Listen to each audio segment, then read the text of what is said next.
Welcome everybody to Inside the Cardinal Playbook with head coach Jill Kress and head coach Larry Holly. Also we'll hear today from Jordan Lewis of the men's team and Ariel Smith of the women's team. But first, welcome Coach Kress, 2-1 in the conference after splitting games against Bellarmine and Southern Indiana. Overall over the weekend, how do you feel your kids played? Yeah, I think we played hard. Both games we played really hard the whole time. I was disappointed with both games. We know we got away with Bellarmine, but we didn't shoot real well from free throw. Percent. Either one. Really unusual. Yeah, we're actually a really good free throw shooting team, and I told the players I don't even watch when we shoot them because I know they're going to go in. And we missed 11 of them yesterday against Southern Indiana, and sometimes you can get by with it, but you can't get by with it against a team like that. Right. And so that part was a little disappointing, but I thought our effort was really good. They had a really big kid in there, a great player, good athlete, and kind of had our hands full there. And to give up 36 points and 14 rebounds to her, yet still have a chance to be there and actually to pull out a win, is a compliment to how hard we were playing. Yeah, it's going to kind of be the story of the year, though. I think all the teams, I think you'd agree, are going to attack you inside a little bit if they can. Yeah, and I mean, it's kind of the same deal last year. We're just smaller inside. I think they have a hard time guarding outside, and we were able to take advantage of that a little bit, especially in the second half where they had to pull out and guard. Then we're a little quicker and we can attack the basket there. But it is a challenge, and it's something that we're going to have to adapt to. Speaking of those games and the way you played, I guess everybody knows you're going to press. They talk about it a little bit in their walkthroughs, not that I'm spying on them or anything, but you can hear them talk about we're going to do this against your press. Do you ever throw in a wrinkle there or something to kind of change that up? Yeah, no, we're always going to press. We might look. It's easier the second time we play them because we can kind of see how they attacked it the first time. And quite honestly, against Bellarmine, we really weren't doing very well in our press or in our half-court man, so we ended up playing zone most of the time. Yesterday, we didn't get a lot of steals, but I think by pressing, it makes them think about it all the time, and it'll slow them down. And so then we get into a spot where we don't have to play 25 seconds or 20 seconds in the half court because, again, teams are going to be bigger than we are, and if we have to spend that much time in the half court, they're going to be able to take advantage of that. But when we're pressing and they take either time off or they hurry up and take a quick shot, it works to our favor. And so a lot of times people think you press just to get steals. That's ideally what we'd like to do. Right. But it can still be beneficial. Even from maybe a spectator standpoint, they don't see that, but from a coaching standpoint, if we can only have to play defense for 15 seconds, it works a little bit to our favor. How about the 10-second rule? You forced a couple of 10-second calls, maybe 3 even against Southern Indiana. Yeah, and actually, when they put that in, I didn't know if it was going to be a big deal for us, but it has helped us a couple times. Because a lot of times with our press, we speed people up, so they're not back there. But when they spend so much time, and anytime the team presses, it makes you have to think. Even when we got pressed, which that frustrates me a little bit when we get pressed because our players kind of stiffen up for a while and don't attack it. It's just something different. You play a little more cautious, and we did get a couple back court calls, and it has worked a little bit in our favor. The road now beckons with the trip to Rensselaer, Indiana to take on St. Joseph's College and then to Indianapolis. And I noted that Indianapolis went to Drury this weekend and won there. Yeah. They're the number 6 team in the nation, Drury is. What do you take away from that score? Well, Indianapolis is really good. I watched them last year and very well coached. And actually both, St. Joe has the old Drury coach, and he's a great coach, and we'll do a really nice job with them. I like a challenge, and sometimes teams coming off big wins have a little bit of a letdown, but when looking at them, I think Drury and Indianapolis would be very comparable. A different style of play maybe, or Drury's probably bigger with their 6'8" kid, but Indianapolis, from watching them last year and playing, they're a pretty good team, and so that didn't really surprise me. But as far as the road trip, really ready to go. Yeah, I was going to ask you about that. Yeah, it just kind of, especially when school's out, just kind of gets long, for the players, and it's about time that we have kind of the overnighter. We had one at Northwest Missouri State, but it's also a fun team bonding time also, just to kind of get away, spend time with just each other, and so I'm actually kind of looking forward to it. Well, and I think that you're different than some teams that we know. You and Larry Holly, the men's coach, you travel together as opposed to some teams taking 2 buses, and do you enjoy that? Obviously, there must be some benefit. Yeah, as a whole, I think we both really enjoy it. Again, Coach Holly is one of my best friends, and so he and I have worked hard as far as making our programs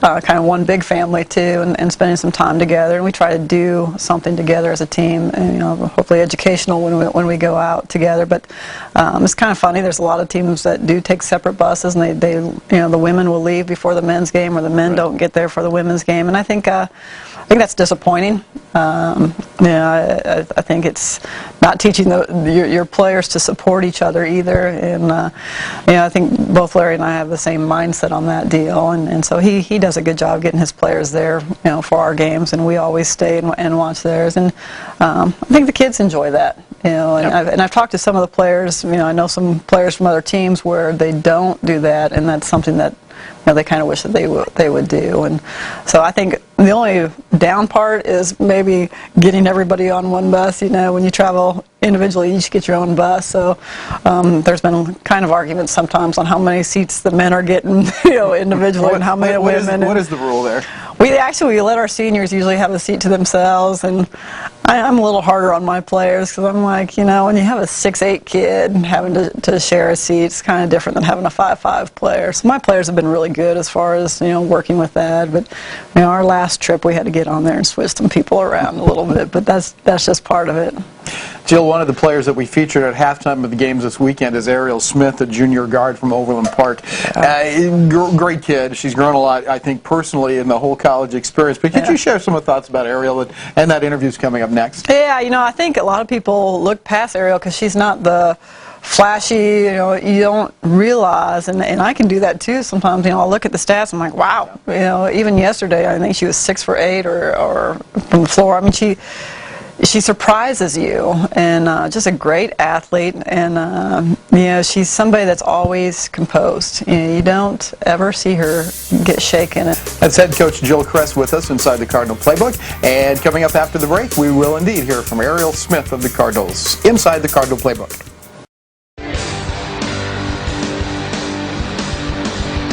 Meeks, what a spin move for 2.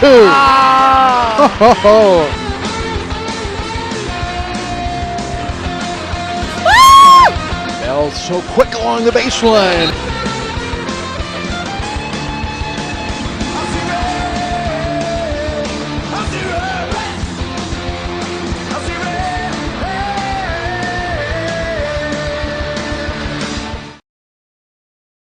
I'm a helpful smile in the meat department. My favorite season of the year is grilling season.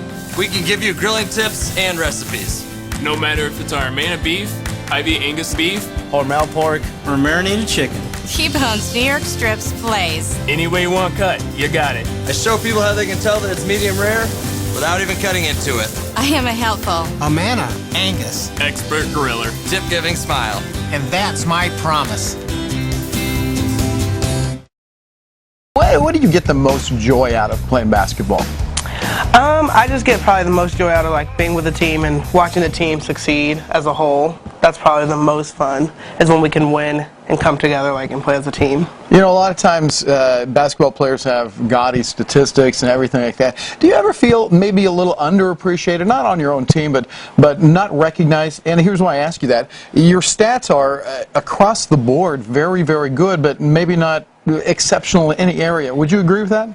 Yeah, I totally agree. But I know that most people that watch basketball know that the stats don't show everything, and right. I've never been one to really care too much about what the stats say. Yeah. So I feel fine with my stats. Well, it's amazing to me because some nights you'll lead us in rebounding, some nights you'll lead us in assists. You can score.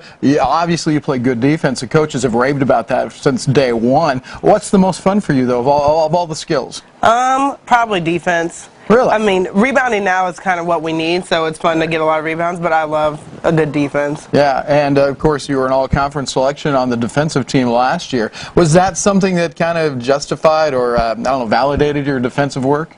Yeah, it definitely did, and like you said, that's something that's not shown in the stats. Yeah. So that's where I kind of go back to not feeling underappreciated or anything, because it does. I get appreciated, I feel. How do you know when you've had a good defensive night?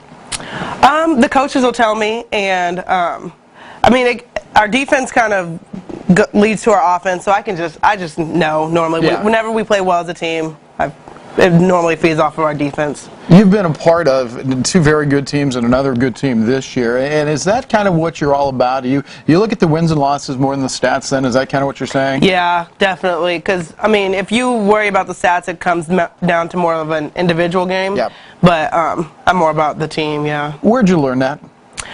Probably I want to first say my parents, but also just like all throughout basketball, that's kind of what I've been taught. Right. Right. Tell me about your parents a little bit. What do they do for a living? And tell me a little bit something about them. Both of my parents were actually in the military, but now they are both retired. So my stepdad is a sheriff, and then my mom actually stays at home now. Okay. So they get a chance to see some of your games then, being fairly close. Yeah, they come to almost all the ones they can. You're a military kid. Did you move around a lot when you were younger? Yeah, absolutely. I didn't stay. In high school was when they retired, so that was the longest. I stayed all throughout high school, but before that I was at different schools almost every year. I think we've seen your growth as a player in the 3 years here, but I remember the first interview we did with you. You were very shy and not very outgoing. You are not that way anymore. You were very, very vocal, and it was tough getting kind of used to college that first year. Yeah, I hope you take that as a compliment. No, I definitely know I'm always really shy at first, and then once I get going, it's kind of hard to get me to stop. But, is it? Yeah, but. Yeah, it was a big transition for me. It seems to me like you've worked hard on your shot. You've become more of a shooter this year, and that mid-range jumper especially has been very effective. Am I on the right track? Yeah, I've been really trying. It's still a long way to go, but I'm trying to get that shot down. How about the running game? You like that because you score equally in transition. Tell me about the running game for you guys. Well, that's something that will be one of our big strengths this year because we're a lot smaller than most other teams. So when we get running, I think we're going to be a hard team to beat. How about pressing? Do you enjoy the pressure defense? Yeah, I think that's also another strength of ours is using our guards because, like you said, Chelsea, Jesse, Maddie, all of us in the front court is a really big strength, so I think press is good for us. You seem on the court so even-tempered. I don't think I've ever seen you real upset on the court, at least outwardly. Or do you get upset at times? I do. I try and keep it in, but yeah, especially when I have 2 fouls in the first couple minutes. Right. That happened last night, right? It did, yeah. What did Jill say to you at that point? Because normally she will not bring you back in the half if you have 2 fouls, but you were in there, I think, with 3 or 4 minutes left in the half. Yeah, she said, actually, I did a good job. I mean, they weren't too awful fouls, and then towards the end we kind of had multiple people with 2 fouls, so we just had to kind of put someone else back in. She just said play smart. First part of the Bellarmine game there were so many touch fouls. How do you like that new rule? Not at all. It's especially hard whenever you first start a game and you're really amped and you're kind of ready to go, and then you get little touch fouls, but they seem to be backing off a little bit with the calls, especially in the second half. They'll normally ease up with the calls. Well, my wife and I, who does the color for us on occasion, had this discussion last night during the game that they came out and called every touch in the first 5 minutes. I think both teams were in the bonus before the first media timeout. Did they back off a little bit on those calls, or did you adjust, or was it something in the middle? I think it's something in the middle. That's something that we have to work on now. It's just making sure that we adjust. You kind of have to see what the refs are going to call and then adjust. But I definitely think they also kind of backed off a little bit. Let's take a moment and talk a little bit about life as a student at Jewel and what you're going to do with your degree. First of all, when are you planning on graduating? Next spring, 2015. So you're right on track to graduate. And what are you going to do with your degree? Something in business. I had a sales internship this past summer, so maybe sales. I'm looking at marketing as well. Wow, that's wonderful. Yeah, any specific area that you want to work in sales and marketing? I haven't really, no, not yet. I'm trying to kind of hone it in, but not yet. Yeah. You mentioned your parents a little bit ago. Any siblings? 2 little brothers. KJ is 9, and then Mikey's 5. Are they basketball wannabes? Yeah, actually, it's interesting. This weekend, I have a game on Friday. KJ has a game today. Okay. Me and Mikey both have games tomorrow. Do you play against them? Do you take them? I mean, do you back in and take them to the hole? A little bit. I try to take it easy on them a little bit. What's the thing that you want to get finally out of this season? When this season is done, you've got 1 more left. Where do you want to be at the end of this season? I'd just like to finish this season. Our goal as a team is to finish in the top 3 of the conference, so I'd like to finish up there, let Jesse and Chelsea and Cassie finish with a good, strong season, and then just get us in a good position for next year, too. Poor Boy Oil Company is and always has been locally owned and operated. We promise convenience and service with small town values. We want you to choose Poor Boy again and again, whether you're looking for a hot cup of coffee to help start your day, grabbing lunch at midday, picking up milk at the end of the day, or heading for a Cardinal game any day. We're here to help you get you on your way quickly. Most stores are open 24 hours, so we're here when you need us. Poor Boy Oil Company. Find us around the Northland, wherever the Cardinals fly. Tanner's is new to Liberty, just south of the Highway 152 and I-35 intersection. They're open Sunday through Tuesday from 11 a.m. until midnight and Wednesday through Saturday from 11 until 1:30 a.m. Come in any day for food specials in the spacious dining area.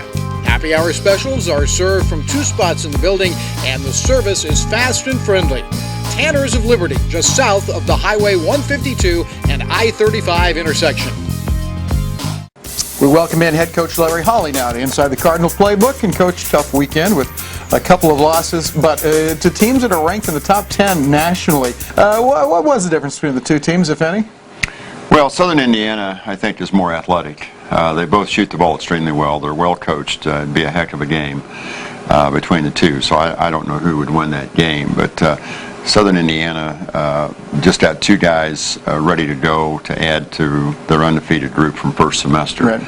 So, and Bellarmine added a player, transferred from Purdue. So they've got good players. They're really deep. When they go to the bench, there's not a whole lot of drop-off. And Southern Indiana had an outstanding inside player. Not that Bellarmine doesn't, but not at the level. And that's probably the difference in the two teams. But both of them are well coached. They both shoot it very well. They find the open man. They're good defensive squads. They're just there's a reason that they're both ranked in the top 10. Well, superficial people like me point to number 2 and number 8. And at this point in the year, what can you make anything out of the ratings? Well, you just know that they're one of those teams that could win the whole thing. You know, I mean, we've got 5 teams from our league listed in the top 22 in the nation. Amazing. One of them lost to another undefeated team, and there's other good teams behind them. Yeah. So we're deeper than just those top 5. But those top 5 have had an outstanding season thus far, and you know, you hope you don't have injury and illness and all that sort of thing to affect the outcome. But you know, it's a long 2 months. It's a real tough journey for each of them. You know, I think Drury goes to Southern Indiana and Bellarmine this week, so that'll be a good test for Drury and for S&T. But it's a great league. It's the best in the nation, and the fact that there's 5 in the top 22 is a great indicator of that. Let's talk about the positive things that happened despite the 2 losses. What were some of the things that you thought went well? Boy, put me on the spot. The best thing is that those 2 games are over. You know, I think we learned some things about ourselves. You know, we've been very fortunate to have the opportunity to get Jordan and Devontae some open shots, and it was obvious by what those 2 teams did this week that they are high on their list. Those are our 2 leading scorers, and Bell had a great game Friday, had a tough game Sunday, but they're both Jordan Lewis and Devontae Bell are going to get the attention of all of our opponents in the GLVC, and they concentrated on those guys. I thought Devontae Mosby had a good weekend. Coming along, he's just a freshman. You know, we really don't have an inside presence because we don't have a post player, but I thought he did well. He's among the leaders in the conference in rebounding in all the categories, and the only freshman in there. Right. And I think all the others are juniors and seniors. Plus a little undersized and playing out of position. He is. Truthfully, we're a team filled, at least at the forward position, filled with 4s. You know, every one of our guys, probably their best position is the 4 spot. Yeah. We don't have a post player, and most of them could develop into 3s. But anyway, we're trying to figure out what's best for us. We went against 2 outstanding teams. I think we learned some things about ourselves. It comes down to making every possession important. I mean, we had a 10 or 11-0 run, I think, against Southern Indiana in the second half, and we had a run against Bellarmine. We cut it to 8 with just under 2 minutes to play. So we had our moments, but you know, our margin of error is probably smaller than theirs because we don't have that inside presence. But you know, our guys worked hard. We just need to to step up and play a little better every trip down the floor, and that's a goal of ours in practice every day, getting guys to focus and not take plays off, because you certainly can't do that in the GLVC. I don't care if it's against the top team or whoever's at the bottom. Every game's going to be a challenge for us, and we just need to step up to it. I want to talk about Clint McCullough for a little bit. For my money, he's a lot of fun to watch because he gets just about everything he can battling against those big post players. He gets about everything he can out of his size and ability, all that kind of stuff, and I enjoy watching that. Well, he's drawing the center here, Mr. Mosby, but Clint most of the time is going to guard the other team's post player, and it is a challenge. You know, he's about 205 pounds and 6'6", and he's really a 4. But he's drawing that challenge, and he doesn't back off from it. He's going to play his heart out, and you know, he's going to give it everything he has all the time. And it is a challenge. And but Clint's one of those guys that shows up every day, blue collar worker. Whatever you need him to do, he'll do, and he'll do it with a lot of energy and a lot of focus. And really proud of what he does on a daily basis, both on and off the floor and in the classroom. But certainly is a key player for us defensively, especially against the other bigs. Reith Jaich had some minutes this weekend after coming off that dislocated knee cap. What was your evaluation of him in the short amount of time he played? Well, he's still a little tentative, you know, and that showed a little bit in his first out, and it showed in our practice situation. But I think that's normal. You know, you probably in the back of your mind you're thinking, well, I hope this doesn't happen again. But he's worked extremely hard to get back to where he needs to be to help us, and he really gave us a lift off the bench on Sunday. Shot it extremely well, and when you shoot it well, it gives you confidence in all phases of your game, and he did that, and that was certainly a big plus for us against Southern Indiana. Finally, let's talk about Jordan Lewis, who will be featured here coming up next on our show, and he sat down with us for a halftime interview. Talk about him, because there's a guy that comes in, gets his chance to play, and really responded well in the non-conference schedule. Jordan Lewis has had a really good year thus far. One of the leading three-point shooters in the GLVC, and I have a lot of confidence in what he's going to do. But again, he's going to draw a lot of interest now. You know, when you're the leading scorer, you know, people are going to take a look at how you're getting all your shots and where you're getting all your shots and prepare for you, and that's what Bellarmine and Southern Indiana did. And but it doesn't mean he still can't be effective. It just means he has to maybe work a little harder off the ball, and we need to work a little harder to get him the basketball. But what he's done thus far is outstanding. He had a 30-point game against Upper Iowa in the first half, and just shooting lights out. His work ethic in the spring and summer and this fall, before we actually started practice, you know, was at the top. I mean, wish everybody came in and spent as much time making his game better. But really proud of what he's accomplished thus far, and I think he'll continue to have a good second semester for us. That's Larry Holly inside the Cardinal Playbook, and the feature on Jordan Lewis is coming up next as we return inside the Cardinal Playbook. Hi, I'm Rachel Callaghy, Head Connections Specialist with Welcome Opportunities, the Northland's only target marketing firm that specializes in turning the thousands of new residents who move to our area each year into your customers. We are the advertising option that's never turned off, torn up, or tossed out. At least not yet, anyway. So if you're looking for the most cost-effective way to reach prospective customers before your competitors, give me a call today at 816-883-8633 or visit my website at welcomeopportunities.com.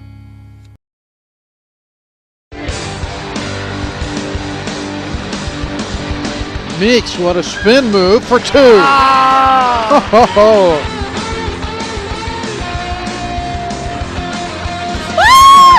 Bell so quick along the baseline.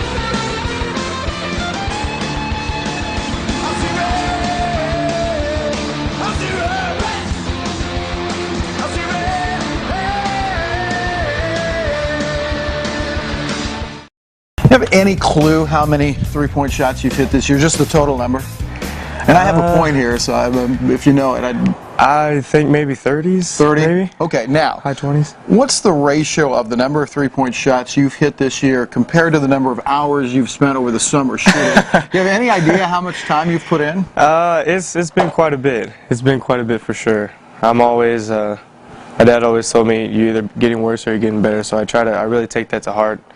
And so I try to make sure every day I'm doing something to get better. So. Well, I want to talk about all of that because you're the guy that we see when we come in the summer. You're in there shooting all the time. And I'm sure the other guys are in their home gyms or whatever. But you're the one I see. And so I want to talk about that practice time. Is that a release for you? Is it something that obviously no one's forcing you to do it, but right. But talk about that time in the gym and when you're just working. Yeah, it's just normal for me. If I don't go to the gym, I feel like that's not a normal day. Right. When we have like Christmases or Thanksgiving, it's always nice to have those breaks off. But right. Those days kind of feel not normal to me because I'm not at the gym. So it's actually just over the years it's just become part of my routine. Yeah, old baseball coach here, and we always used to tell hitters that you've got to have a bat in your hand every day. You can't lose that swing. Is that the same thing? Is it like that? Yeah, I think for sure. At least for me it is. It's like I said, you're either getting better or you're getting worse. And if it's not something in the gym, whether it be in the weight room or watching film, I feel like each day you can take something and try to improve yourself in every way. In my case it's basketball, but I think in every facet of life you can do that. So what's neat, Jordan, though, is that it's neat to see all that hard work pay off for you this year, and you had an opportunity to play, to move into the starting lineup. And, my goodness, you're leading the team in scoring. So do you feel justified with all that time? Is it a satisfying feeling? It's very satisfying. Obviously personally for me to have some success starting out this season, but also just to come and help the team. I feel like the past few years, the worst part wasn't necessarily individually. Of course, that's frustrating. You're not getting the playing time you want. But I think the worst part was, not feeling like I was helping the team in games, and that's a great feeling in itself as well. So. How about this year? The style has changed a little bit. A smaller team has got to run a little bit more. You are not just a spot-up shooter on this team anymore. You've got to create shots and run the break. And what kind of a change has that been for you? A good change? Yeah, I think. Like the last 2 years, I've been penciled in as more of a spot-up shooter guy, which I can do. But I think through high school and Oz, and when I played in summer ball, and even this summer in our pro-am game, I think my game is more than just that. I think I can do more. I'm not a guy necessarily like Dwight who's just gonna break guys down off the dribble and get to the lane. But I feel like I can, off 1 to 2 bounces, create my own shot, pull-ups, and get to the lane. when I have my opportunities. So it's a nice change for me because I'm kind of able to show more of what I can do than just stand in the corner and shoot the ball. The running game though, do you enjoy it? Definitely, it's a fun way to play, and it gives everyone a chance to kind of create their own shot and get into a flow of the offense. So has it been tough to learn though? Because as Coach Holly will say, it used to be inside out. We had good post players, and they would bring the ball back outside. Is it tough to make that adjustment? I think it's fairly easy for our guards. We got a lot of smart guys on the team, so we've made the adjustment pretty well. Speaking of smart guys, how's school going for you? It's going pretty well. I think I made the scholar athlete team this semester. Would have had the 4.0, but that dang plus-minus system got me. I had an A1, A- in there, so didn't quite get that, but it's going well. What's your major? Psychology. And Spanish minor, which might change to a major. We'll see about that. Where does that kind of a degree lead you?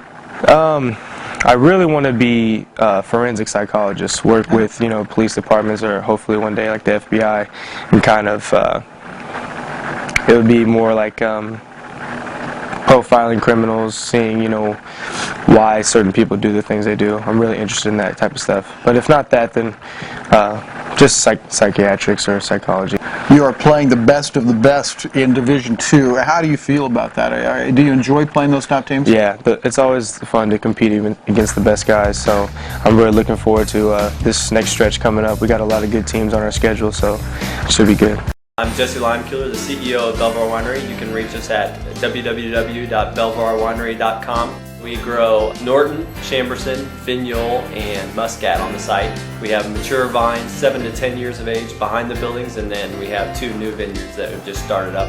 We have a full bar available, and then in addition, a lot of people like to wander around the property. You can take your drinks and wander through the property and see all the things that there are to see on site. My name is Jesse Limekiller, CEO of Belvoir Winery, 110 years in the making. And that's Inside the Cardinal Playbook for this week. Our thanks to Jill Kress and Larry Holly, along with players Ariel Smith and Jordan Lewis. We'll be back next week with more Inside the Cardinal Playbook.